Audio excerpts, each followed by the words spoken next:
Kenapa Allah kahwinkan kita dengan pasangan kita? Supaya kita bawa dia kenal Allah, kenal Nabi sallallahu alaihi wasallam. Kita kepilih siapa anak kita? Tak. Allah yang takdirkan anak tu jadi anak kita. Amanah Allah, bukan kita punya, Allah punya. Dia bagi pinjam supaya kita bimbing dia. Tapi ramai orang terlupa ingat isteri anak dia, suami dia, dia punya. Jadi dia pun marah-marah. Dia tak dapat apa yang dia nak, dia mengamuk. Dia pun sakit jiwa, dia pun marah. Pasangan kita bukan milik kita. Pasangan kita milik Allah SWT. Jangan pernah lupa tu. Dia milik Allah. Bila-bila masalah beri, bila masalah boleh ambil. Soalannya ialah yang pada kita yang disoal, bagaimana kita dakwah pasangan kita kenal Allah ke tak? Hidup cara Nabi SAW ataupun tidak? Kita berkahwin kerana Allah. InsyaAllah tak payah tunggu esok, tak payah tunggu pasangan berubah. Sekarang dalam majlis ni kita dah bahagia. Bila kita betulkan tujuan kita berkeluarga, kita akan bahagia. Bukan esok, bukan lusa, bukan tahun depan. Sekarang dah rasa bahagia. Kita lelaki, kita ketua kepada keluarga. Kullukum ra'in wa kullukum mas'ulun ar-ra'iyati. Bukan begitu? Betul tak Ustaz? Saya pun tiba-tiba teringat tu, betul salah, nanti check lah. Setiap pada kita pengembala ketua, kita akan ditanya atas siapa yang kita gembalakan. Kita punya orang bawahan kita, ahli keluarga kita, Allah akan tanya. Nabi SAW balik rumah sambil pegang tangan Hasan Hussein. Dia manusia yang siang malam menangis untuk kita semua. Balik rumah pegang tangan keluarga. Dia nak tinggalkan satu contoh, hadis Suhaib Ahmad. Sampai kat rumah Nabi ambil Sayyidina Hasan, Nabi letak paha kanan. Nabi SAW cium Hasan radhiyallahu anhu. Nabi letak Hussein paha kiri. Nabi SAW cium Hussein radhiyallahu anhu. Tangan kanan Nabi SAW peluk Ali radhiyallahu anhu. Nabi SAW cium Ali radhiyallahu anhu. Tangan kiri Nabi SAW peluk Fatimah. Nabi SAW cium Fatimah radhiyallahu anha. Sambil Nabi kata, ya Allah, saya sangat sayangkan keluarga saya. Ya Allah, sayangi mereka dan sayangi orang-orang yang menyayangi mereka. Untuk tu tuan-puan, keluarga kita jangan berkasar. Jangan 24 jam balik rumah nak marah. Tempat lain semua kita baik-baik, kita dakwah orang dengan kasih sayang.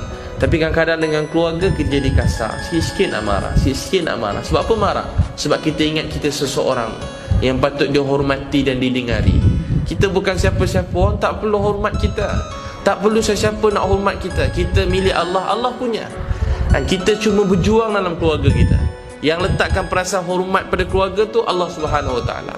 Yang letakkan Allah. Dan kita tak perlukan penghormatan tu. Orang nak hormat ke, orang tak nak hormat ke, kita akan berdakwah dan berkasih sayang, berjuang macam Nabi SAW. Orang nak hormat ke, orang nak sayang kita ke, tak nak sayang ke, orang nak keji kita, satu dunia pun nak keji kita. Dunia ni akan sia-sia macam roda. Ada masa orang muliakan kita, satu masa orang akan hina kita. Dia siapa pusing-pusing. Ketentuan Allah pasti berjalan. Tapi soalnya hati kita berubah ke tidak? Kenapa Allah kahwinkan kita dengan pasangan kita?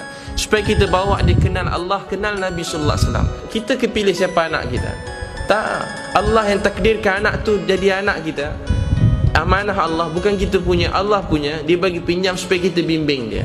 Tapi ramai orang terlupa ingat isteri anak dia, suami dia, dia punya. Jadi dia pun marah-marah. Dia tak dapat apa yang dia nak, dia mengamuk. Dia pun sakit jiwa, dia pun marah. Pasangan kita bukan milik kita. Pasangan kita milik Allah SWT. Jangan pernah lupa tu. Dia milik Allah. Bila-bila masalah beri, bila masalah boleh ambil. Soalannya ialah yang pada kita yang disoal, bagaimana kita dakwah pasangan kita kenal Allah ke tak? Hidup cara Nabi SAW ataupun tidak?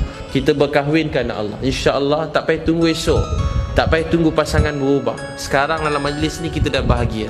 Bila kita betulkan tujuan kita berkeluarga, kita akan bahagia. Bukan esok, bukan lusa, bukan tahun depan. Sekarang dah rasa bahagia. Kita lelaki, kita ketua kepada keluarga. Kullukum ra'in wa kullukum mas'ulun ar-ra'iyati. Bukan begitu? Betul tak Ustaz? Saya pun tiba-tiba teringat tu, betul salah, nanti check lah. Setiap pada kita pengembala ketua, kita akan ditanya atas siapa yang kita gembalakan. Kita punya orang bawahan kita, ahli keluarga kita, Allah akan tanya.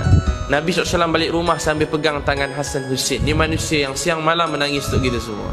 Balik rumah pegang tangan keluarga. Dia nak tinggalkan satu contoh, hadis Suhaib Ahmad. Sampai kat rumah Nabi ambil Sayyidina Hasan, Nabi letak paha kanan. Nabi SAW cium Hasan radhiyallahu anhu. Nabi letak Hussein paha kiri. Nabi SAW cium Hussein radhiyallahu anhu. Tangan kanan Nabi SAW peluk Ali radhiyallahu anhu. Nabi SAW cium Ali radhiyallahu anhu. Tangan kiri Nabi SAW peluk Fatimah. Nabi SAW cium Fatimah radhiyallahu anha. Sambil Nabi kata, ya Allah, saya sangat sayangkan keluarga saya. Ya Allah, sayangi mereka dan sayangi orang-orang yang menyayangi mereka. Untuk tu tuan-puan, keluarga kita jangan berkasar. Jangan 24 jam balik rumah nak marah. Tempat lain semua kita baik-baik, kita dakwah orang dengan kasih sayang. Tapi kadang-kadang dengan keluarga kita jadi kasar, sikit-sikit nak marah, sikit-sikit nak marah. Sebab apa marah?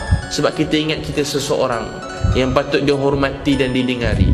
Kita bukan siapa-siapa, orang tak perlu hormat kita, tak perlu sesiapa nak hormat kita. Kita milik Allah, Allah punya.